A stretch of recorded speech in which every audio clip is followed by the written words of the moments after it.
Hello, my name is Bart Alexander Grudine Goldstein, and I'm a TBI survivor. My TBI was a result from a car accident when I was 16.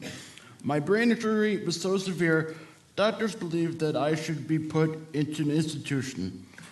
But instead, my parents tried alternative therapies like hyperbaric oxygen, and I began slowly to improve. Today, I live in my own apartment in Delmar, New York, work part-time at Swifty's Restaurant and Pub, and have made new friends and have moved on. My dad wrote a book about my recovery called No Stone Unturned. I'd like to introduce him. Here he is, Joel M. Goldstein. Thank you very much for a chance to speak to this committee. Thank you, Bart, for the introduction. I'd like to expand on Bart's testimony and argue for inclusion of safe alternative therapies in the treatment of brain injury.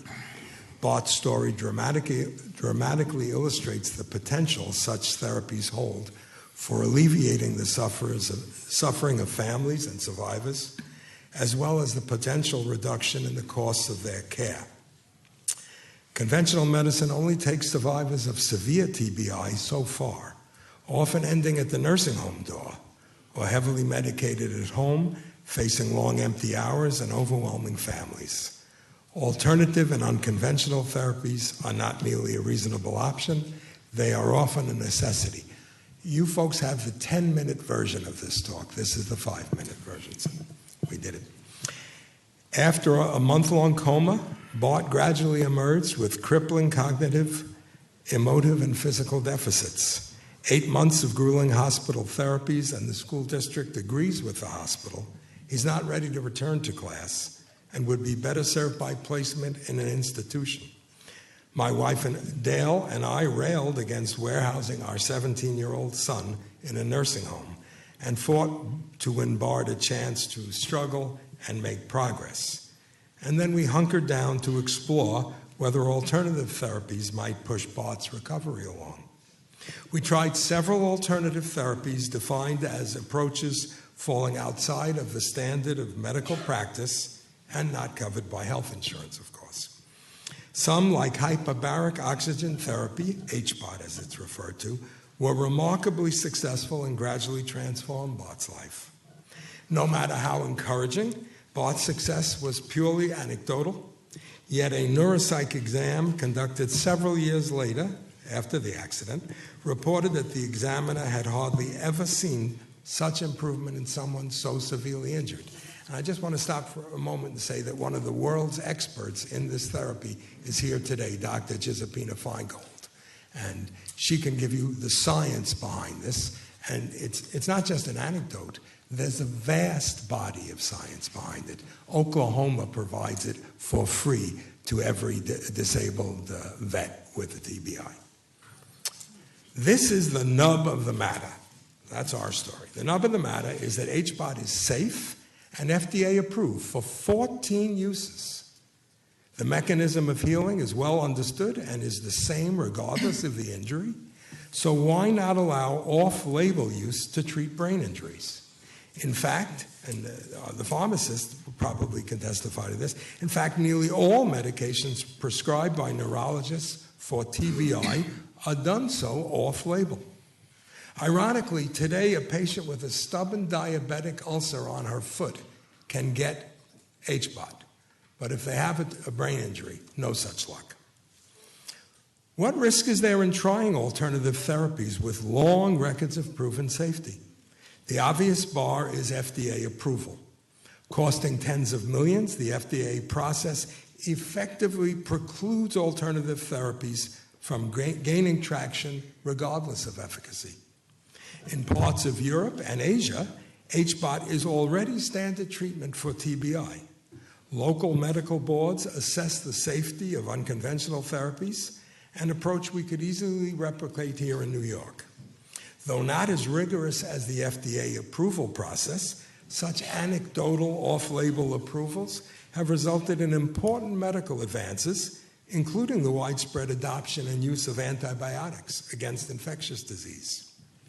What can the state of New York do to encourage the use of this effective and cost-effective therapy? What concretely? Well, you might seed freestanding HBOT clinics through loans or tax breaks. Using hospitals is way too expensive. They cost 10 times as much as a freestanding clinic. You could sponsor educational speakers to neurology conferences. Neurologists know nothing about this. They have no training in it. You could allow for off-label use under Medicaid or under other insurance plans. You might set up a medical board of review to assess safety and effectiveness of alternative therapies. Omega-3 fish oil supplementation is an obvious candidate, as are cranial sacral therapy and others. We might follow Oklahoma's lead in providing free HBOT treatment for veterans with TBI. There's 3 other states considering doing it now. To ignore safe alternatives is to make a fateful decision fraught with risk, since survivors are already more liable to a number of conditions, including Alzheimer's, Parkinson's, and subsequent TBIs. Faced with this existential dilemma, our family chose to try for a better outcome. We hope your committees will help others in similar straits do as much. Thousands might leave nursing homes or cut back on their meds and live more fulfilling and productive lives. And I think you'll save a bundle, which I will be submitting documentation on the relative cost of HBOT, say, versus a lifetime in a nursing home. It's a pittance. And that's it. Thank you. Thank you. Let me ask questions.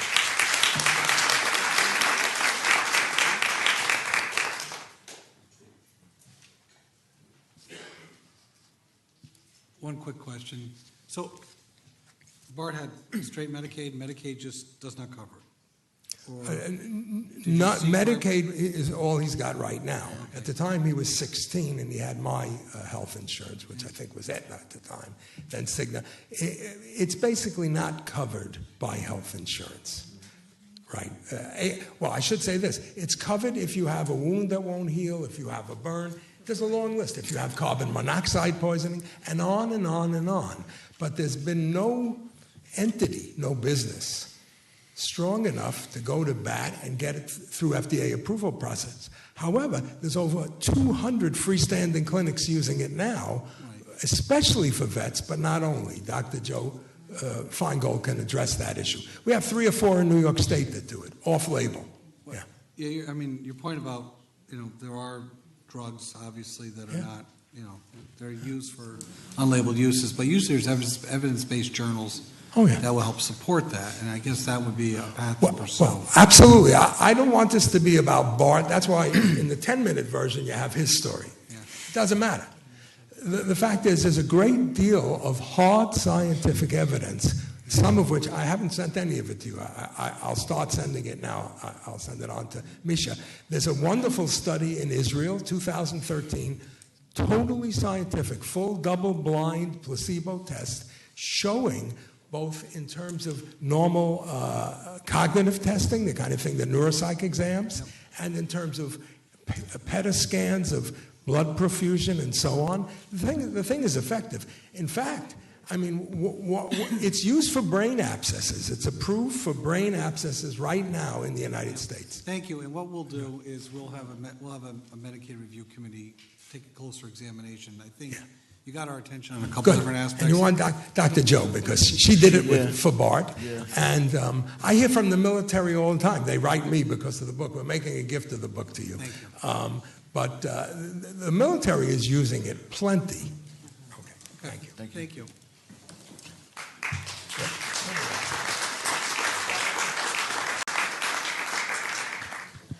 We're going to resume. I apologize for eating while I'm listening, but fortunately my ears and my chewing mechanism can work independently. So we are going to resume with Joe Feingold. Do you swear or affirm that the testimony you're about to give is true? I do swear. Okay, proceed. Okay, so my name is Giuseppina Benincasa Feingold, and I am originally from Italy, came to the United States, and was the first person in my little town to graduate from high school, college, and medical school. Among my accomplishments, which I thought were many, my real claim to fame is that I have 5 children, and one of my children has brain damage. I'm an ER physician. I continue to be an emergency room pediatrician, so I treat a lot of TBI, and I treat a lot of children who come in with various levels of concussion. When my daughter was first born, I was informed that I should perhaps put her in an institution because she was more or less in a vegetative state. About 3.5 years after she was born, I enrolled her in a study that was being conducted at Cornell University Medical Center, and we started the first 40 treatments of hyperbaric oxygen therapy. 6 months later, she went to 1,000 words, fully toilet trained, night and day, and being a person with a true personality, and she really does have a personality. Because it was so difficult to get her treated, and I continued to take her outside the country in order to get her treated, I sold my house and bought a chamber. And I started to treat other children with my daughter's disability, and I saw miracles happen. So, I'd like to first remind you that I am Italian, so speaking 5 minutes is going to be very, very tough. But and I also have a lot of audiovisual problems I'm 58 years old and I grew up before computers. So I am a little challenged when it comes to that. So here we go again.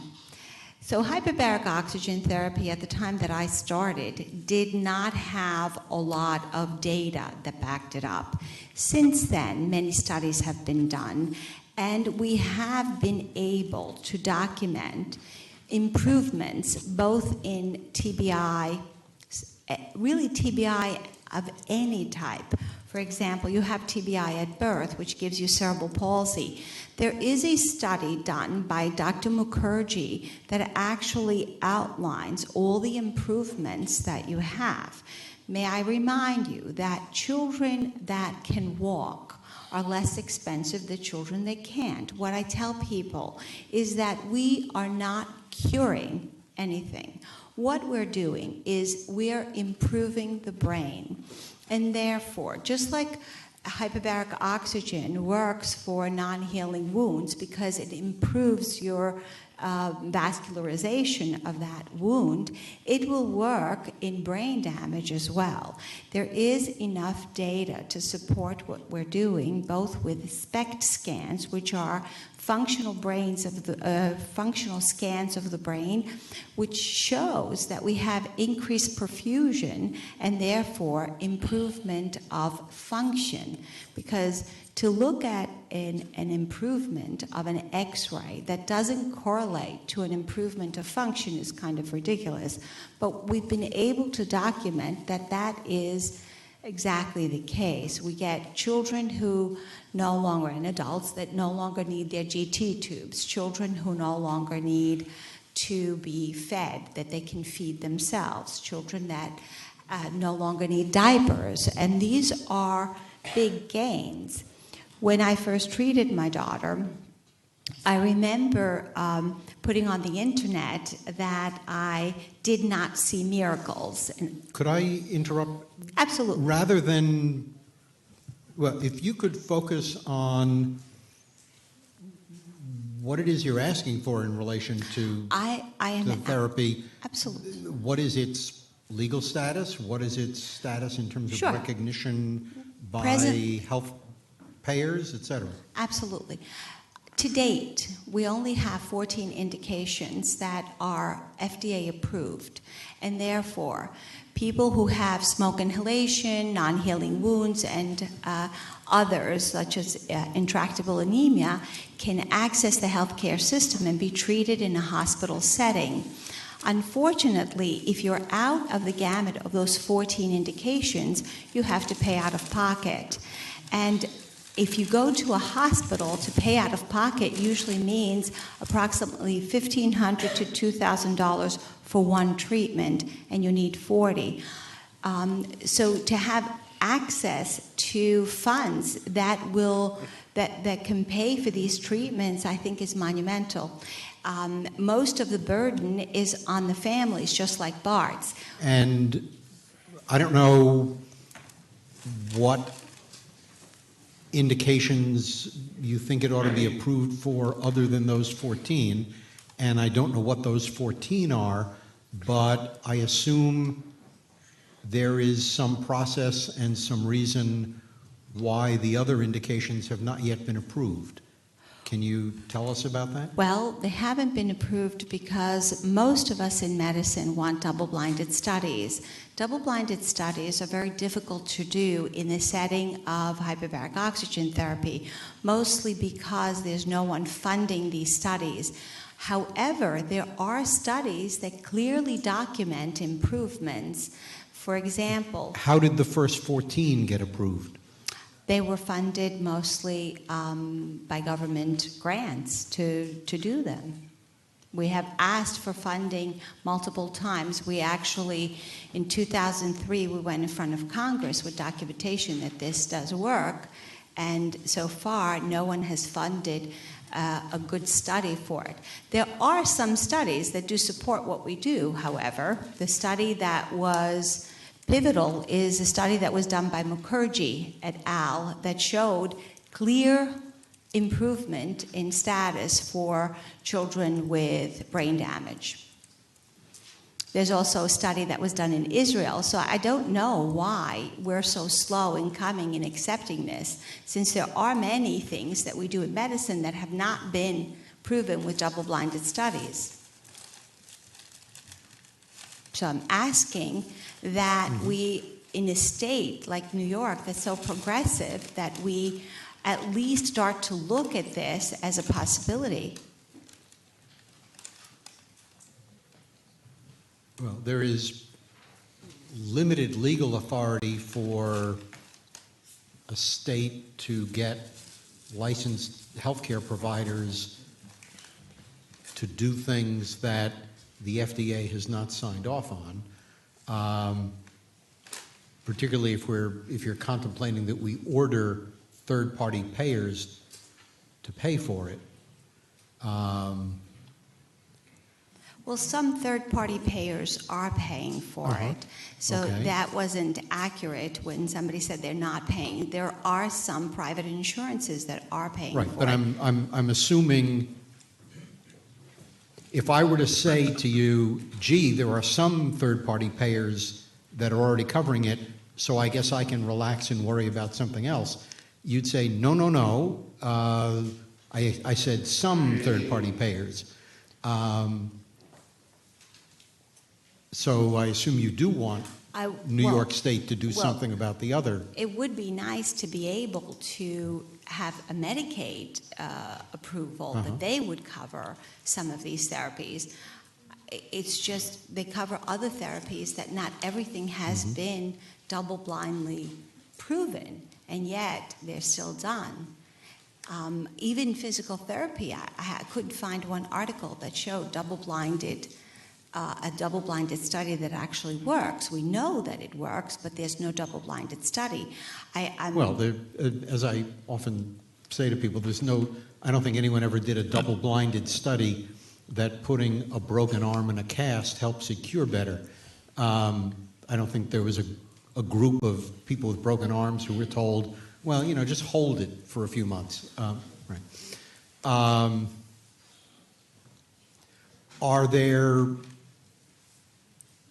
ordinarily, when we are thinking about such things, we mean in the legislature, I at least like to know if we're talking about a treatment for cancer, is there, a specialty society of oncologists who make practice guidelines, who are recommending X? Are there Yes, there are societies that are doing that. Yes. Are there Well, expert actually, society? Are there people who make a living making guidelines for TBI who are recommending this for TBI? Because they probably know more about the practice of medicine than I do. That I'm not aware of. However, I am aware of societies like the UHMS, which is like the AMA of hyperbaric oxygen, that published a study just last year on brain injury and the efficacy of hyperbaric oxygen. It was documented, and it was a really great study published in a mainstream journal. So there is validity to what we're doing. It's just that it's been very slow in coming. What is that organization? UHMS. And that stands for? It's the under hyperbaric and it's the Undersea Hyperbaric Medical Society. It's a national organization that oversees hyperbaric oxygen. So they were the first ones to publish a really good study that was done in India. It was done by Mukherjee et al. There are other studies as well. The TBI study was done in Israel, and that showed clear documentation that there was an improvement. Okay. It would be very useful if people who are urging the government to do something positive about this therapy to find for us not just a variety of people who did a study in a paper, but if there is an organization in the business of making practice guidelines for treatment of TBI, and if there are organizations that are not organized for the purpose of advancing this therapy, who can tell us that we have reviewed this and yes, among our professional guidelines that we've been making for years and people have been accepting, we just came out with one recommending HOT for TBI. Since the D in the degree with a D in it that I have begins with a J, not an M, I like to hear from such organizations recommending that we do something in favor of this therapy before I march off in that direction. Well, how can I help in asking the Assembly to either, is there a committee that could be assigned to look at this from Medicaid? Because quite honestly... Well,